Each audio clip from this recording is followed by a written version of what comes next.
Thomas Gassiou, bonjour. Vous êtes le président de la Commission de la Défense de l'Assemblée nationale. Vous êtes député du Rhône du groupe Renaissance de macronistes.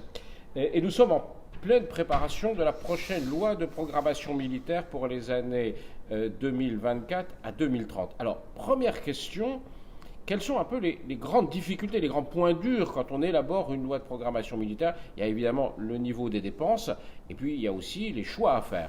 Quels sont aujourd'hui pour vous les points principaux, les points durs principaux de cette élaboration?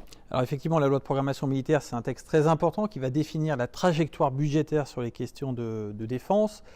Je pense que dans les grands points qui peuvent faire débat, c'est déjà le volume de dépenses que la nation est prête à accorder à sa défense, compte tenu d'une analyse du monde, d'une analyse également de ce qu'on veut être, de la vision qu'on a de notre pays, on va dire, sur l'échiquier mondial. Donc c'est le premier, j'allais dire, cadrage budgétaire. Là, aujourd'hui, on est autour de 400 milliards. C'est les chiffres, en tout cas, qu'on lit dans la presse, que parfois même, j'ai moi-même donné. C'est la présidence de la République, le gouvernement qui y travaille, la copie sera présentée, et la copie nous sera présentée au printemps. Et donc c'est à ce moment-là qu'on pourra se positionner, j'allais dire, plus définitivement. Et au-delà du cadrage budgétaire, ce sont finalement des choix de capacité au regard des retours d'expérience de ce qu'on vit actuellement en Ukraine.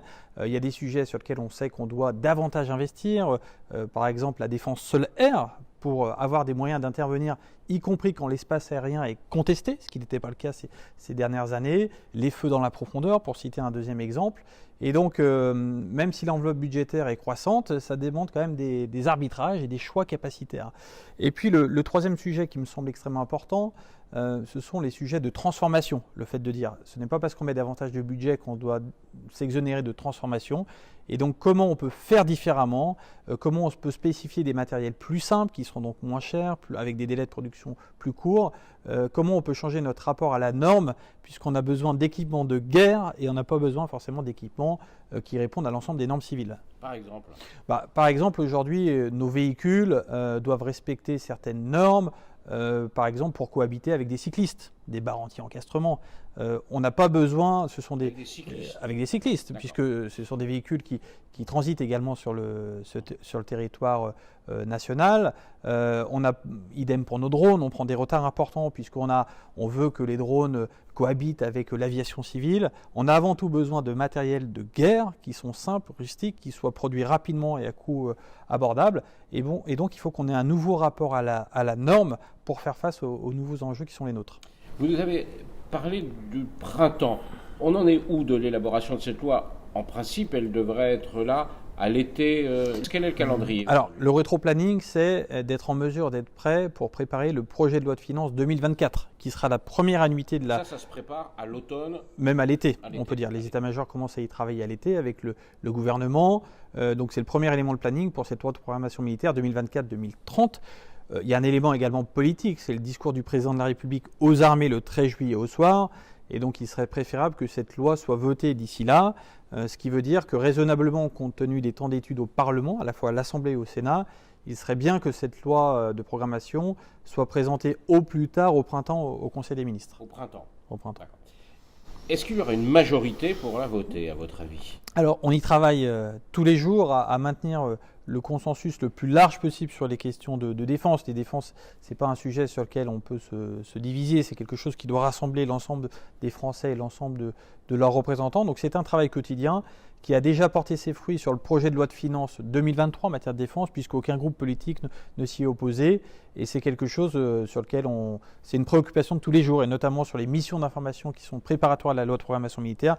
Bien entendu, elles associent l'ensemble des forces politiques. Donc on pourrait voir des abstentions plutôt que des oppositions de groupes comme le RN ou la France Insoumise, par exemple. Exactement. À nous de créer les conditions, j'allais dire, du rassemblement, j'allais dire, le plus large possible. Vous savez qu'on a une nouvelle Assemblée nationale depuis les dernières élections législatives, et donc il faut qu'on prenne pleinement acte de cette nouvelle composition et donc de la nécessité de générer des majorités de projets, et notamment sur la défense. Dernière chose, vous insistez sur quelque chose qu'on n'entend pas souvent. Vous dites, la loi de programmation, la défense, ça ne se résume pas à la loi de programmation militaire. C'est pas parce qu'on a fait cette LPM avec beaucoup d'argent et tous les bons choix que la défense nationale est assurée. Mais qu'est-ce que vous voulez dire par là? Alors, ce que je veux dire, c'est que la défense nationale, elle est par essence interministérielle et elle doit concerner l'ensemble des Français, des entreprises, des collectivités.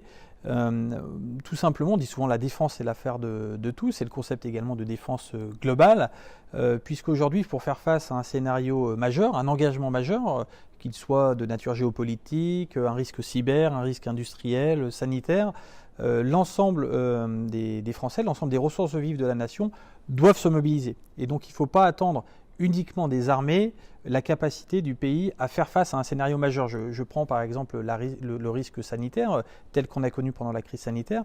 Le service de santé des armées, c'est 0,7% seulement, moins de 1% de la masse sanitaire du pays. Et donc c'est bien le ministère de la Santé qui doit avant tout appréhender sa capacité à faire face à un risque sanitaire majeur. Les armées peuvent y contribuer, mais les armées ne peuvent en aucun cas se substituer et être le seul ministère à penser son action en cas de crise.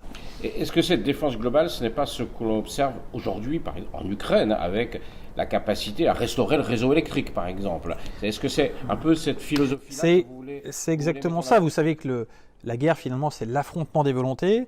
L'affrontement des volontés, il peut se régler sur le terrain militaire, sur le terrain cinétique de l'affrontement physique, mais chacune de nos faiblesses peut également être exploitée. Et donc, être en mesure d'être autonome d'un point de vue énergétique, pour ne pas dépendre d'une coupure d'un approvisionnement, par exemple, être autonome d'un point de vue de santé, être autonome d'un point de vue alimentaire, ce sont autant de sujets importants pour, j'allais dire, faire respecter la parole de la France au-delà des moyens militaires. Thomas Cassillou, merci beaucoup.